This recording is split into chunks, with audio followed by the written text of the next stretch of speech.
ചില കനലുകളൊക്കെ അധിക കാലമൊന്നും ചാരമൂടി കിടക്കാറില്ല. അത് തനിയെ ഊർജം ഉൾക്കൊണ്ടുകൊണ്ട് സ്വയം ഊതി ഊതി പുറത്തേക്ക് വരും. അടുത്ത കുറച്ച് ദിവസങ്ങളായിട്ട് സോഷ്യൽ മീഡിയ മുഴുവനും ഭരിച്ചുകൊണ്ടിരിക്കുന്ന ഒരു പാട്ടാണ് ചിന്മയി പാടിയിട്ടുള്ള മുത്തമഴ എന്ന പാട്ട്.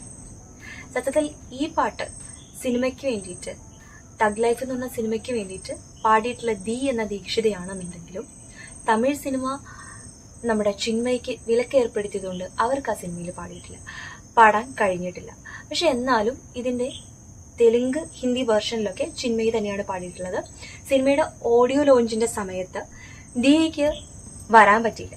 അതിന് പകരമായിട്ട് ചിന്മയി പാടി.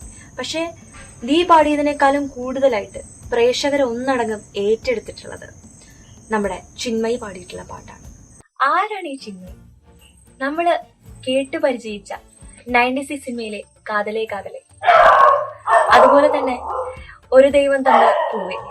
അതെ, അവർ ഒരു ദൈവം തന്ന പൂവേ പോലെ മധുരമായിട്ട് പാടിക്കൊണ്ടിരുന്ന സമയത്താണ് 2018 ലൈംഗിക അതിക്രമണത്തിന് വേണ്ടി ശബ്ദമുയർത്തിയപ്പോൾ തമിഴ് സിനിമ ഇൻഡസ്ട്രി അവരെ വിലക്കേർപ്പെടുത്തിയത്.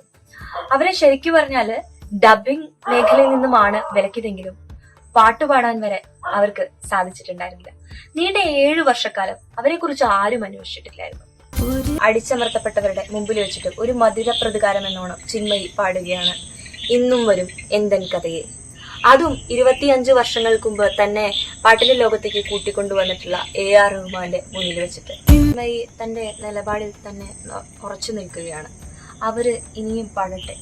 തമിഴ് ഇൻഡസ്ട്രി മാത്രമല്ല, ബാക്കിയുള്ള എല്ലാ കലാപ്രേമികളും അവരുടെ തിരിച്ചുവരലിനായിട്ട് ആഗ്രഹിക്കുന്നുണ്ട്.